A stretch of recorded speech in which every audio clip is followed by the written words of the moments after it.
Instagram, we have an awesome session for you tonight with famous male dating coach. Well, he works with both, but particularly he's focusing tonight on the men. We're going to talk about swipe right, how to know he's right. How do you know he's the right one? And we have Nissan Ahubim, an amazing dating coach, coming on with me. We're going to schmooze about men's and women's and what are the two different perspectives? What are the pet peeves? What are the pet peeves you guys have? Hi. What are the pet peeves you have about dating? What are the biggest obstacles? And we're going to talk about it from the men's side and the women's side. Here he is. Hi. Okay, he's coming on board.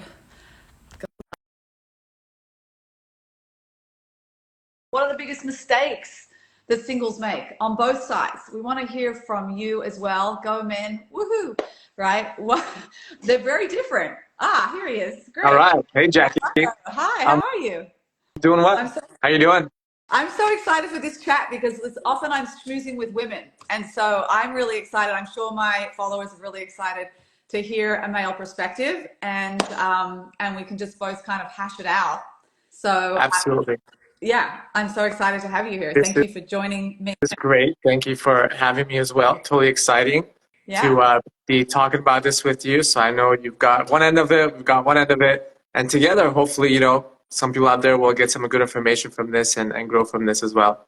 Yeah, and I would love to hear your opinions on what we're saying, if that's been your experience or not been your experience, or if you have a different experience, please feel free to put it in the chat, or any questions as well, comments, protests. Go absolutely. For it. Protests, yes. We love protests. I'm all for protests. That's great.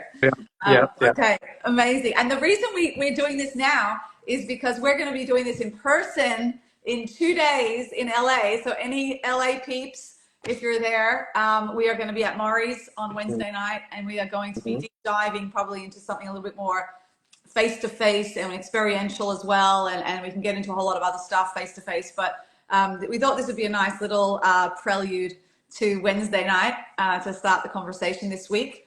So if we will put, I think it's in our stories, check our stories for the event if you're in LA, and you can sign up there through MyAish. Yeah. Awesome. You got to register because there's limited seats. So please RSVP, register, send an application, and it's going to be great. We're looking forward to that. That's going to be really exciting. We'll have the guys and the girls most together. We'll separate them, do like a workshop separately. We'll have a Q&A. So that's going to be really exciting. Looking forward to that. Okay, amazing. All right, should we just jump in? Let's do it. All right. And guys, I want to hear from you guys too. Biggest mistakes singles make from a men's perspective and a woman's perspective. Yes, I will save it. Someone's asking if the live will be saved. Biggest mistake. What's the biggest mistake you see that men typically make across the board? Because I think we have the benefit of getting that bird's eye view of seeing lots of people. So what do you feel is the most common mistake that men make when they're dating? Okay, men make mistakes. What's going on here? There's one of them. Yeah. I think that might be the first one. Yeah. I think that's the first one. So first of all, it's totally fine to make mistakes. And one of the first mistakes that we make is that we think that it's not okay to make mistakes, and it's totally fine. So there's a thing called being emotionally intimate and being vulnerable and being open and present. For guys, it's tougher because we want to be macho and we want to take care of our girl. We want to provide, we want to be manly, and we want to, show them that we're strong. But strength is actually being able to be open and vulnerable and honest, which means making mistakes is normal. That's just normal human life. Being open with that, being able to laugh at yourself, being able to be like, I totally messed up. I made a mistake.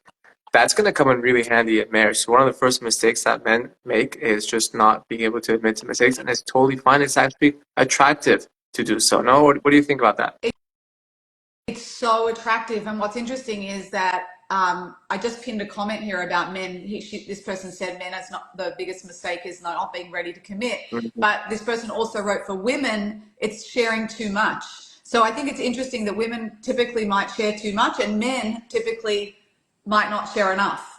And so I don't know if people find that imbalance, but it is something I always talk about with my singles is that you have to do matching. Right? Match the pace. And I think that's good advice for men too, But like if you're not sharing anything and the woman's sharing a lot, then that's a problem. That's the imbalance is the problem, right? Right. So so the matching is really important, and unfortunately there's no other way a bond happens other than through talking, right? At first, it's like that's what we need to build that bond and that foundation. And so there's no way around it, guys. I'm sorry. Like there's no way around, like there's no other, option to not talk at all is not going to help. And women need to boundary themselves and pull back and allow space for the man. It's true. Correct. So I think, yeah, I think that is a, it's not just not talking. I will say that women spend an enormous amount of time trying to analyze and work out what that little look or that little grunt or that little this meant. Like they can't interpret like the lack of communication, so they delve into it with all sorts of analysis, and it really might mean nothing.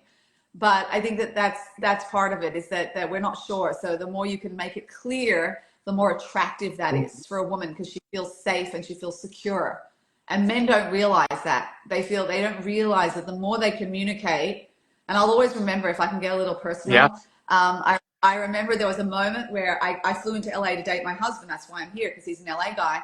And I flew in, and there was a moment where, I don't know, it was after a lot of, months of dating. We were very serious, but it was still not clear. Like, we didn't have anyone in the middle, so it wasn't clear 100% whether we were going to be really serious and go towards marriage. Mhm. And I was leaving that night on an airplane to go back to New York, and it's hard to leave but not be sure, like, what's going on. Like, it feels like a little bit insecure. And I remember, like, saying, well, this is why if you have a third person, or like a coach or a middle matchmaker or something, like, it can be helpful because you get to really know where you stand with someone. It was my way of saying, like, indirectly, like, I don't know where I stand with you, to my husband.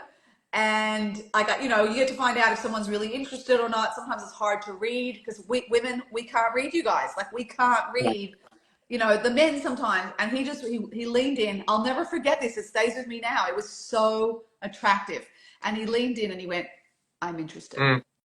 Like that. And I was just like, oh, okay. Like, oh, okay. Like, meaning, like, we kind of, through his level of certainty and his level of security and telling me he was interested and not being scared was so attractive. It Mhm. was manly. It was manly, and it, like, made me feel safe and kind of feminine and giggly and whatever. So guys, don't be scared. We love it. Yeah, I mean, look at you now. You a little bit of vulnerability, and you're married, so it worked Yeah. out. But I think it's important to distinguish what does sharing mean, because it works both ways. We're not just trying to like throw the men under the bus, because I think I happen to be one, but we want to. It works both ways. But sharing doesn't necessarily mean that like everything that you've been through, you're just gonna like vomit out. Share your traumas and your past and your fears and your past relationships. That isn't what necessarily what sharing means. Like, it's not a therapy session. And sharing doesn't also have to mean like everything you're feeling, the good, the bad, and the ugly, you have to open up about that. That's not what it means. But at least to be able to be present in the moment, let's say you're feeling a certain way, whether it's good or you're unsure about how you're feeling, but to be able to express that, that itself is sharing. I'll give you an example. A guy and a girl, they were dating, and for several dates, date after date, they seemed to be having a great time. They did a lot of fun things and dinners and hanging out and walking around, so they had a great time. But her response to every single one, her feedback was like, "I have no idea what he thinks about me. So like, I'm just trying to get some feedback. I know you're having a good time, but do you like me? Was this fun?" And like, you don't even have to say I'd like you if you don't feel comfortable, but how about I had a great time? This is going great. Or, you know what? I'm looking forward to getting to know you a little bit better. That itself is sharing. That's called being vulnerable. It's not necessarily easy, but that's the way to connect. That's the way to connect. Yeah, I love that. Okay, biggest mistake singles make from a woman's side. I think they judge too quickly. I think there's out of fear, and it's usually out of fear. Tell me, guys, if this is right. They look for the red flags because they're so worried. They're so worried about red flags, they're looking for them. And if they see something that might feel uncomfortable or off, they jump to the conclusion, red flag, like, because it's out of fear. It's not really, like, they just get scared. So they judge too quickly. and then they'll kind of opt out and sort of just move on too quickly. They don't give a chance for things to develop. You know, no relationship happens instantaneously. It needs time. And even if something is a red flag, or I call it an orange flag, it's usually orange, not red, you know, most of the time. But let's say an orange flag, either way, men or women, it's okay. It doesn't mean you're marrying the person or you're going to be forced to marry it. Even if there is an orange flag, like let it play out. Like see, get real clarity. If something's really obvious, okay, but most of the time it's not.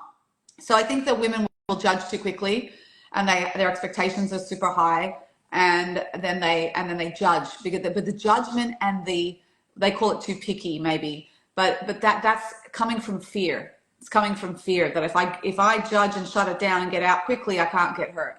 And that's the unconscious, the subconscious part of it, right? With this driving that. But that's, I think, on a symptomatic level, that's what we see, right? I don't know, guys. Is that right? Is that I'm looking here for your answers. What's going on? No one's willing to speak up. I don't believe it. If the guy's driving, he has the right to be picky. I like that. What's Okay. that? A guy is driving. If the guy's driving far, he has the right to be picky. That's Everyone has the right. rights. Everyone has the rights. It's just like it's you know, whatever. Let's not get into it. But it's not about the rights. It's about whether it's what's going to work. You know, what's going to make it work. You know. Why do you think girls are looking for the red flag so quickly? I think they're scared. There's a fear underneath around getting hurt and around being stuck with someone that is not good for them, and them not trusting themselves. So two things I think are the biggest obstacles to dating. I know that was another thing we were going to discuss, biggest obstacles for women and for men to getting married, which is different to mistakes people are making. I think it's one of the biggest obstacles deep down. It is, whether you're aware of it or not, is that they're scared of a lack of self-trust, right? So there's a lack of self-trust. I don't trust myself to make the biggest decision of my life. And there's the lack of self-trust means that I'm kind of overextended. I'm overcompensating for that fear of not being able to trust myself. And so therefore I'm going to look for all the bad things, so I don't feel like I'm going to, a big fear of many singles, I assume it's the same for men. They're going to wake up on the other side of the chuppah, and they're going to feel like they're like, what did I do? I'm with the wrong person. They're going to find out something about the person they didn't know, but because they don't trust themselves. And I think that self-trust is really big. You know, that's one of the things I teach women a lot, is how to tune into yourself and listen to yourself, not just your head. It's not just an intellectual decision who you marry. It's a subjective, personal, heartfelt and gut-felt decision. So you have to listen to all the different faculties we have inside, right? Head, heart, gut, which is one of the exercises I teach my women. Is like, how do you tune in and get the data from different faculties like that, from your head, from your heart, from your gut, different things that's giving you different feedback. And if you don't know how to tune into yourself on a deeper level, how the heck are you going to make such a decision? It's not an intellectual only decision. So I think that the underlying all of that is fear of lack of self-trust, and sometimes fear of they don't feel worthy enough. Self-worth, lack of self-worth, lack of self-trust are the two biggest obstacles, I think. Yeah. So, I mean, especially in this generation, I think everyone is dealing with that.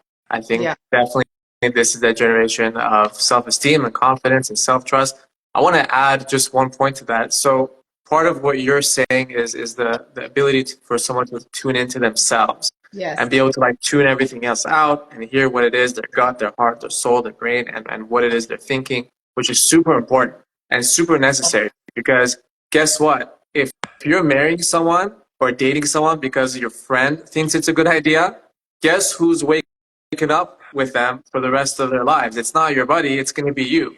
So if you're going to be persuaded by other people's opinions and you can't really trust yourself, so you're in for a mess. So that's super duper important what you're saying, Jackie. I think to add on top of that is that a lot of times, even if we have the ability to tune in, but what we're tuning into is like a lot of information that we got from sources that may not be the right sources of what a healthy, successful marriage looks like. So where are you getting that outside information from? And sometimes what I like to call it is the blind leading the blind. So single guys or single girls are asking advice what to do from their single guy and single girl friends. Doesn't mean that they're not smart or capable or sophisticated enough to be able to help them. But how are they going to know what 10, 15 years down the line is going to look like in a marriage if they're not married themselves? So the information also has to come from a good source. I always say have a rabbi, have a rebbitzin, read a book, continuously learn about it. Also, like where are you getting information from? I have this book on me, Jackie. It's one of the best books I recommend. The River, the Kettle, and the Bird. Yeah. I've been married for 12 years and I still read this book. It's like, okay, I gotta do this, I gotta do that. It's such an important, like, how can you get married without not reading up on it? I think that's an important thing as well. How much education are you putting into it, and who are your role models, your mentors, your rabbis, your friends who are married, let's say, and you can get that kind of like image from them, what marriage looks like. Yes. And a lot of the times, if we haven't had that image, people get scared as well because they don't deep down. Again, I work at the subconscious level. So deep down, if we haven't had good role models, then even though consciously we want to have a good marriage and we want to get married and we want to do it differently, subconsciously there's a part of us that feels really scared. Like, I don't want to have that marriage that I saw or whatever it was. Even if I love my parents, you can totally love your parents. It's not about blaming parents. And then what happens is there's an inner conflict inside of us, that part of us really wants to get married and says, I'm going to make it different to what I saw. And there's another part still terrified that it's going to be like that.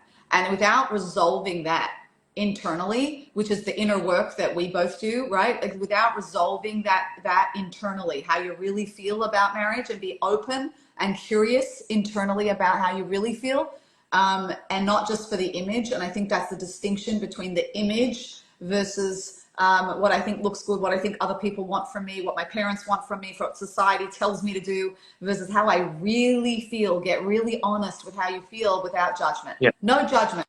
Just have a look. Like, how do I really feel about marriage, honestly? Which parts am I excited and happy for, and which parts am I really nervous and scared about? And resolve that with someone that is objective and has a lot of experience and is married, ideally. And if you were to get that clarity, imagine you're on a date with somebody and you're able to have these types of conversations. It's so powerful. It's so real. You're discussing these things with someone. It's not a therapy session. You're generally opening up in a healthy way, and that's incredibly powerful. We're going to talk about it more about Wednesday night when we do a deep dive. But when I meet with couples before they get married and after they get married, fear is a big factor. First of all, fear because they're looking at statistics, and number two, like you're saying, they're looking at their past, image, what marriage was like, their parents or friends or family members. There's a big sense of fear, like, I don't want to be a statistic. How do I know that this is going to work out? So that's something we'll talk about, something we do with our clients. But fear is a big thing to be able to get through and take yourself out of the statistics and be the successful marriage that you deserve. Yeah, and that we're not victims to it. Meaning, it's not like, well, another fear I hear is, once I'm married, how do I know I'm going to be in love with this person forever? I'm going to feel trapped. I'm going to feel trapped and suffocated. And not realizing that we have so much more power over the relationship than we realize. And you have a lot of power over changing a relationship if it's not what you want. You're not stuck. You're not trapped. It's a constant renewal. And it's a constant finding deeper parts of yourself as you're in that marriage. And it's very humbling, and it is very vulnerable to have someone else see you behind closed doors, see you behind, like, your real self. It really humbles me. No matter what I do in the public sphere, I know the cranky version of me that my husband sees, and it really keeps you grounded, me grounded, because no matter what I do, whatever, I can do the best talk in the world to thousands of people, and I know my husband's seen me at my absolute worst, but there's something comforting about that, because there's a wholeness there, and I think that it's scary to be rejected, but at the same time, it's really beautiful to have someone see you and be there for you. And you can't get there. The only reason that's going to hurt you a lot to feel rejected is if you reject yourself. At the end of the day, the best protection from feeling that horrible feeling of rejection, right, when you're dating, I'm talking, is if you choose not to reject yourself. And what I mean by that is that even if you make mistakes and you do things that are wrong and whatever it is, that essentially you're a lovable, valuable, worthy person, men and women. Really know it. And you have to work on that. There's a shift that has to happen inside. But and we both can teach you how to do that. But if you can make that shift, lots of people can teach you how to do that. But if you can make that shift, then it doesn't matter if someone rejects you, and you go out more open because you feel more secure inside. And when you feel more secure inside, you can be more vulnerable because you know that even if this doesn't work out, it's okay. Rejection is good. Rejection is clarity. Hmm. Rejection is redirection. Rejection is protection. Whatever little ditty you want to use, rejection is really good because it just means that that person got clarity that you're not their husband or wife this lifetime. That's all it means. That we're not the right fit for that specific role. It doesn't mean that you're not lovable, not cool, not good enough, not cute, not gorgeous. Like, it doesn't mean any of that. It just means for that person, it's not the right fit. And so being able to interpret rejection as that, I think, is liberating and allows you to go out and be more vulnerable. Because I love the calls that I get after the course. When my girls finish the course, they call me up and go, I had the worst date ever. And they're like, but I didn't care. Like, I'm fine. Like, 6 months ago, I would have been devastated, and I'm okay now. Like, next. And they feel a sense of security inside, So I think that's really cool that you can get to that. So awesome. Anyway, Yeah. okay, let's keep. That's what we call in Judaism, we call that teshuvah. Teshuvah means being able to return to your soul, to your essence, to who you are. And your past doesn't affect you. Your past doesn't affect you. Your parents' marriage doesn't affect you. You have the ability to start your life and recreate your life every moment, like you said. Yeah, amazing. So, okay, so let's go into pet peeves. Okay, let's do it. Let's see some comments. What are some Guys, of your pet? I cannot believe this is like the most juicy discussion. I cannot believe there's hardly any of you commenting.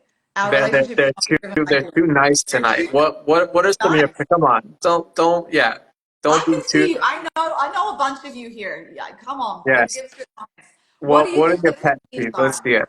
Pet peeves about from women to women about men, like what their pet peeves are dating. And I'll do one, then you do one. All right, not taking the lead.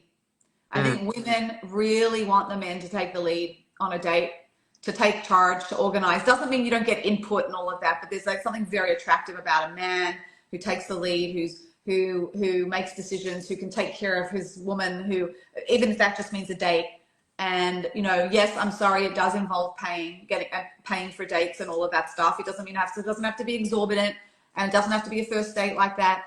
But I think that there is a type of like, I'm in charge. And if that's happening too much, I just want to put a caveat because I know it's expensive. I want to, then we should be more careful who we go out with. Meaning, I think we should vet more and be more discerning. And then when you go out, when you finally go out with someone, really give it your all. Like, really be present. It's not some disposable. I know. Listen, we called this swipe right because it was such a clever title that Rabbi came up with. But swipe right, but apps are very disposable, in the sense of, okay, I can swipe right, swipe, who cares? I can ghost people and all these horrible things that happen out there where it's like a lack of humanity nearly, to treat people that you would never treat someone like that in person, usually. And so it's hard on the apps. But by the time you actually get out with someone, it should be someone that's relatively in the ballpark and that you really want to give a proper shot to, you know. And so I think that if you're in that area and you're really dating someone that's really in the ballpark, give it your all and like have the women love a man who can take the lead and can be that man and not be scared of that. A man who makes his woman feel mm. safe and secure and taken care of, even though there's a lot of strong, independent, smart women, they still want that, even if they have that. I know that I'm working with them on the feminine. Don't worry, I know, guys. But at the same time, they still want that in the man. Don't be Yeah, scared. and I think men do want to take the lead. I think social media has also just been a big issue with this because it's so easy to just be reactive and just, on the receiving end and just like we said, like swipe right and just to be like in that sense, like it's those days like being at a wedding, and then walking up to somebody or like it's almost gone. Like you'll see each other at a wedding, it's like you'll stare awkwardly at each other like a awkward high school prom and then like go home and then find them on Instagram and text your friend to like add them on Facebook and then maybe message them through. So there is an aspect, and I think it does work both ways. I think social media has affected it.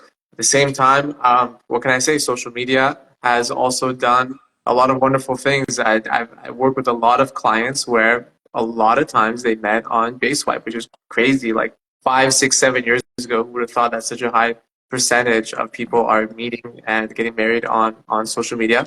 but it's happening. You know, times have also changed a little bit in that sense, and people are meeting on social media. But I think men do want to take charge. It's a little bit, the dynamics have shifted in a way. Maybe Wednesday night we'll deep dive into like what would that look like? What would a girl want to see, and what would a guy need for a girl to feel like, hey, I am taking charge. I am taking those Right. steps. We'll talk about that as well. Awesome. Okay, so what's a pet peeve guys have? So one of the pet peeves that guys have is they tell me that girls don't necessarily know if they're ready to get married. They don't really know themselves, or maybe like they're coming off of a breakup, and so it's kind of like they're trying it out, and they don't really have that emotional clarity with themselves, and it's kind of like they're like testing the waters to see what happens. So I work with a lot of guys who are marriage minded, who are serious about getting married, who do want to take the step forward. So one of those things I think Taking if notes. if I'm taking notes. yeah, it's you have to be open and you have to be ready. Don't test the waters by dating someone and seeing how it works out. Mm. Don't test the waters by dating. I mean, this works both ways, but Yeah. for me, a personal pet peeve is dating multiple people. I don't know if I can tell people what to do, but the generation is just not, you know, it's very different, but people are dating multiple people. I just don't know how that's a recipe for success.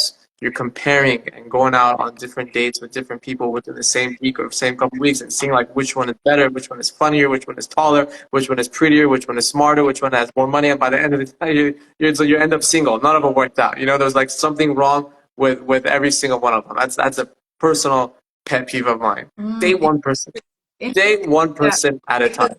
you can't, the mind cannot separate out the comparison, right? Like, Yeah, you're creating an image of someone that just doesn't exist, and you will always find something wrong with everybody. right.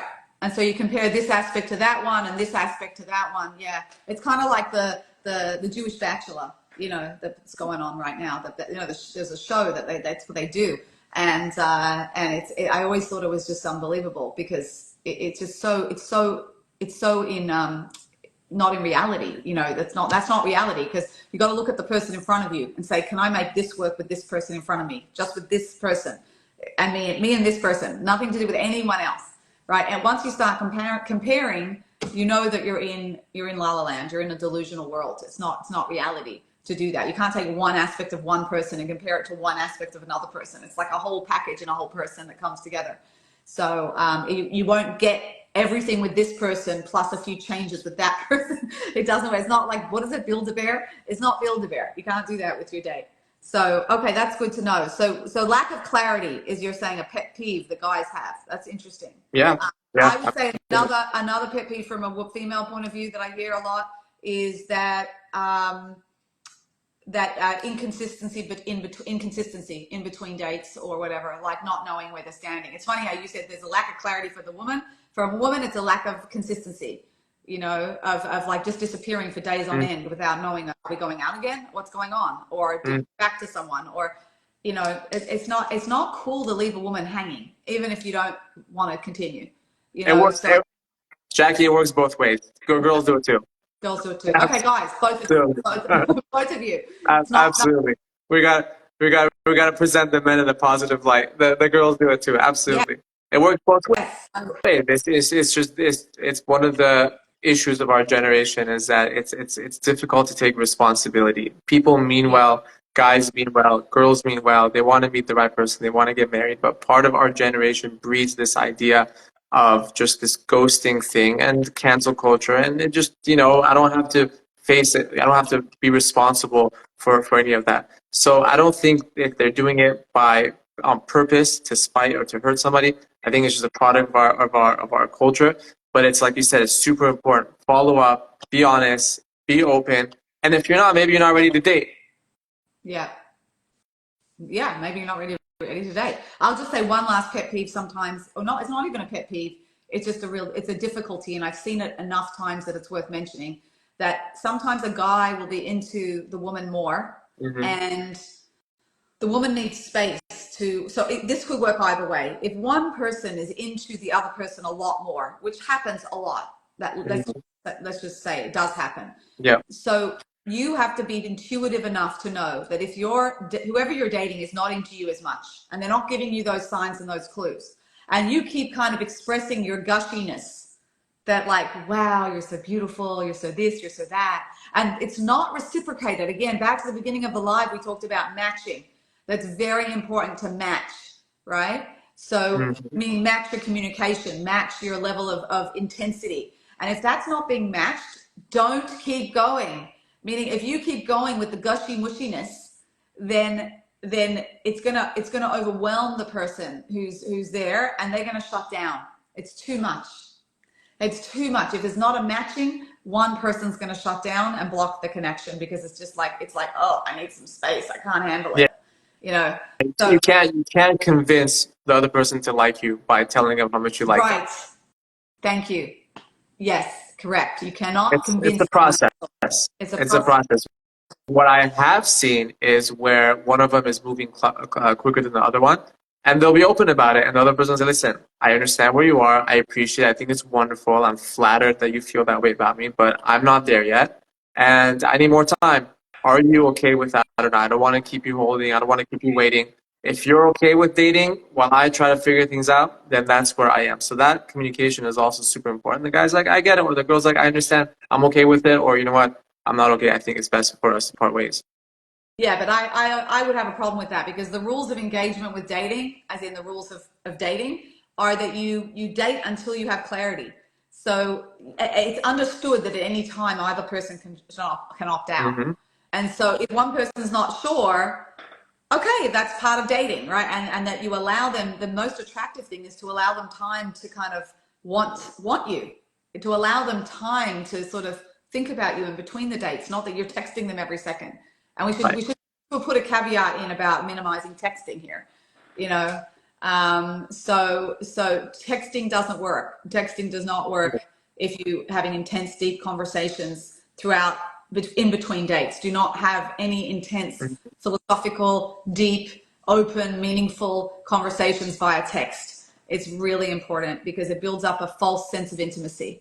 And then it's devastating when you have this whole world you've built up in your head with this little texting experience. And then Hmm. you go and see them in person, and it's like, where's that person? Like, what's going on? It feels so different in person because because it's not what you've been doing, and what you've been doing is not reality. Yeah. Every guy that I work with, I say the exact same thing. Limit how much you see and interact and text and call each other in between.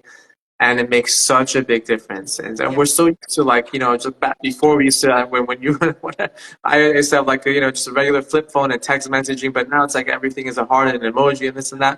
But it can become just like a full day thing. But you step back from it. You step back from it. And on the topic of people growing at different levels, when I meet with couples before they get married, so I always ask each of them, what are you here for? And that's like the first question I ask because each of them assumes that they're both coming in for the same reason. And so one of them will say, well, I want to see if this is the right person for me. And the other person is like, well, I want to see when we're going to get engaged and take it to the next level. And they'll turn to those like, wait, you're still trying to figure it out? What, you want to get engaged? Like, yeah, you're on totally two different levels. So your level of clarity right now is, do I want to marry this person? My level of clarity right now is like, how do I get to the next stage of marriage? And that's normal. That's normal. You can't walk into the chuppah unless you have clarity. Don't force it. Yes, You have to have clarity before you walk into chuppah. please. Yes. It's You're not going to have the perfect spouse, but you have to have clarity. The good, the bad, and the ugly. I accept it. I know what I'm getting myself into. I choose it, and I'm ready to move forward and work with it. okay. So what's the biggest obstacle for men, do you think, in general? What is the biggest obstacle? Look, um, it's fear. It's fear of commitment, and not because men are bad, not because men are doing something wrong, but we have to understand that this is the way that God created men and women. Men have the drive to succeed and to conquer the world and to accomplish and to do everything and to be everywhere. And that's part of our nature, and that's healthy, and that's what God put inside of us. But our job is to now focus all our energy, all our drive into one thing. Pick one career, pick a place to live, pick your job, pick your environment, pick your wife, and put all your energy into that. So when we talk about fear of commitment, it's not a negative misconception that men are just jerks and don't want to commit. Right. Men, That's men important. want to, what? That's What? important. That's an important point. Yeah, That they're not because just it's not easy just to knock jerks. guys down and be like, oh, they don't want pure commitment. No, realize that this is the way God made them. We could talk about the way God created women as well. God created men with the ability to the drive to conquer and to do. With the challenge, now put that energy like a laser beam into one woman, into one home, into one family, and take all that potential energy, which is like scattered everywhere, now make it into reality with this one woman that you choose. So that's not easy because that means you're saying no to everything else. But the other side of it, when you do it the right way, is the pleasure you get because you chose is the greatest pleasure a man can have, as opposed to just living in a world of potential. This whole Playboy idea of I can have anybody anytime is actually the biggest source of depression and misery. It sounds exciting. It sounds interesting. It sounds wow, but it's actually quite the opposite. It's depleting of all energy. That's Wow. really the most negative use of a man's energy is to be a playboy. The greatest joy and pleasure a man can get is to commit, is to build a family, is to get married and build a home. And the ones who take that step, and I see it time and time again with the guys that I work with, that take that step and work on this idea of settling down, getting married and building a family, they are on cloud nine. There's no comparable pleasure in the world. Wow, that's so cool. Yeah. Yeah, and that it's like that. Well, I don't want to make a comparison, but yeah, I think that's very, very important. Okay, so just to sum up and end up here, how do we know that they are the one with Mm. people who are dating? How should people know that they're the actual one that they should commit to, should get engaged? I think this is really important. This is one of the biggest sources of confusion for many people. There's a lot of pressure and judgment and Mhm. can't marry someone for your parents. You can't marry someone because you think it looks good. It has to be some key factors. And what do you say to that? How to know that? How do they should know that they are the one? Look, that's the. I'll show you this little chart. We won't go through it right now. We'll go through it on Wednesday night and we'll work through it with my clients as well. But it's a love triangle 1 and 2, and that's really like what it comes down to is where do you put your priorities and how much clarity do you have? There's certain things that a person has to look for that when you have those things, then you can essentially lock in the fact that you're gonna have a successful marriage. Your values, your goals, your what you have similar in terms of your life vision, those are things that a person has to really lock in. The attraction is important, the chemistry is important, but you have to really lock in the fundamentals of what are your values.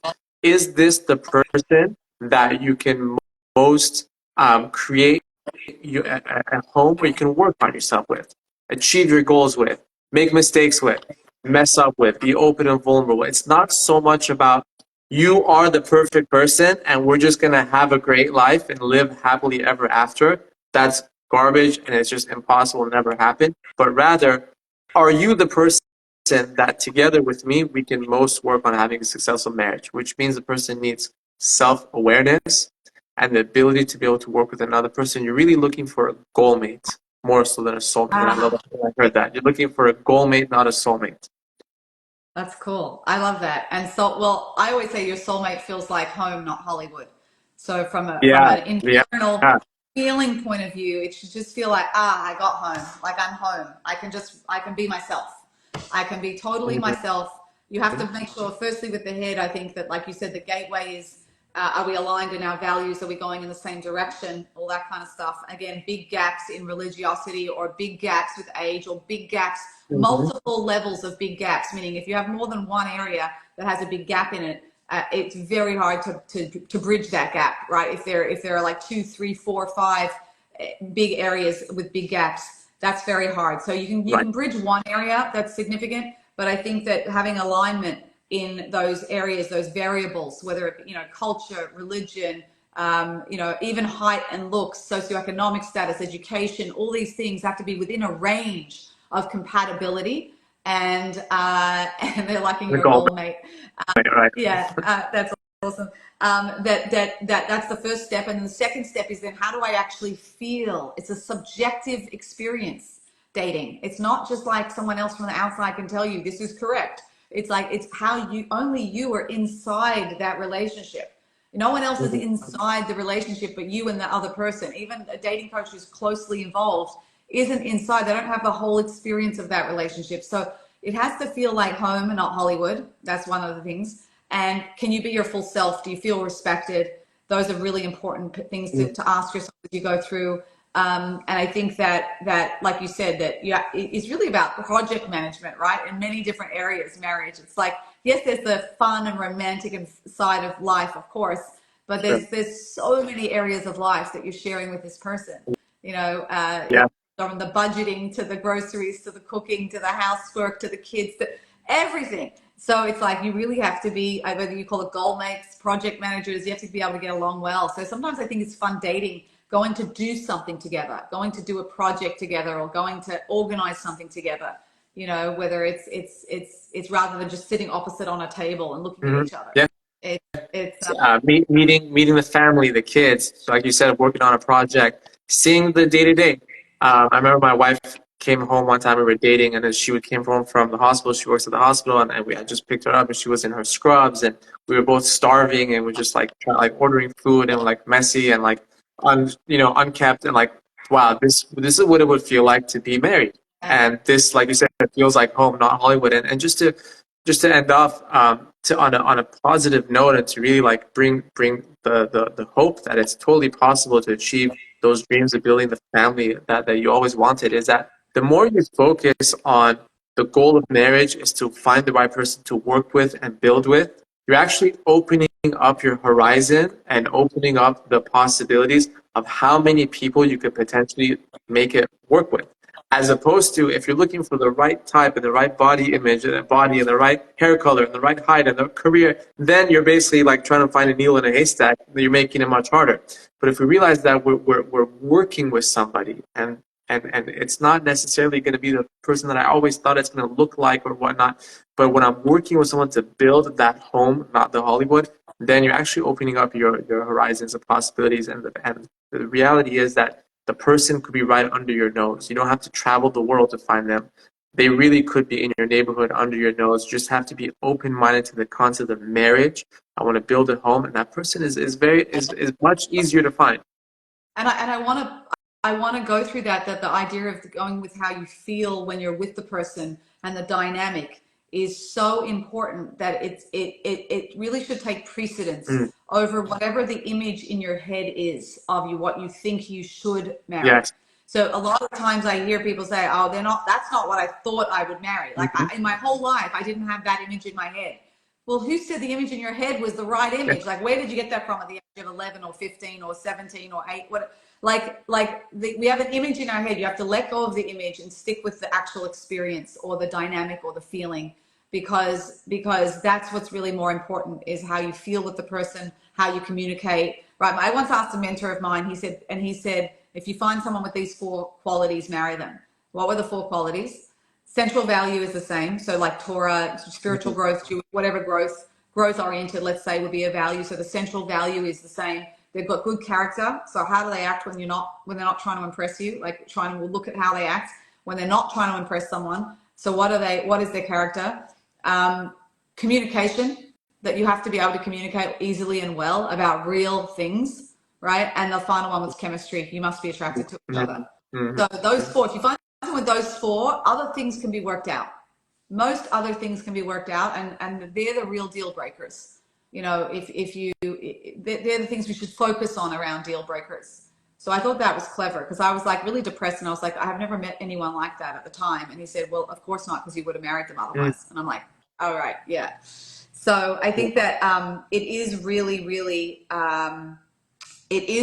possible. And I want to say for both men and women that what often underlies, and again, this is why I got into this work, was because I felt that there's a lot of underlying fears and worries, both men and women, and it drives a lot of the dating patterns that we see, and the dating pet peeves and all the mistakes we're talking about really is driven from a root place in themselves, whether it's a fear or whether it's unrealistic expectations, right? Their mind needs to be tweaked a little bit in their perspective. That's what you're so good at. So I think that being able to really be in reality and make sure you have realistic expectations and also being able to really tap into the inner world and see where am I feeling a bit scared or a bit worried or a bit nervous about what might be if I get married. Those two areas, if we can tweak those and align them, then then it's like a home run. You can get there really easily, and there's a lot of people to help you. Nissan is an amazing Rabbi is amazing person to help people. If you want to do some coaching with him, please DM him. I think we're going to do a Valentine's Day special or a February special, whichever you prefer. Whatever you want to call it. But yeah, so we can DM both of us if you're interested in learning more about how we do that deep dive and work with you more in a specific individual way. And Wednesday, if you're in LA, please check out and register, because I don't know how many spots are left for Maury's My Aish is doing a power up, and we're going to be speaking there this week together. Yes. Yeah, so Be in excited touch. about that. Be in touch with Jackie as well. The great work that she's doing. I've heard incredible stories of what you're doing. So yeah, we're gonna have some group coaching coming up, some cohorts, etc. But believe in the concept of marriage. You have to set the mindset. Believe in the beauty of marriage. Once you get past the fears and the troubles and the issues and all the stuff, believe that marriage is the greatest pleasure that God created. If it was just a man-made device, we'd be crazy to do it. Yeah. But God created the concept of marriage, and God wants us to have pleasure. He wants us to enjoy life, and the greatest pleasure we can get is marriage. So when you do the work, just imagine what you're going to get on the other side. It's an incredible, unparalleled level of pleasure, and God willing, wishing it for everyone. Amen. Amen. Thank you. Thank you, Rabbi. All right, guys, Thank we're going to wrap up here. Short and sweet. Have a wonderful night, and we'll see some of you Wednesday, and hope to speak to you soon. Hi, guys. Awesome. Bye. Thank you.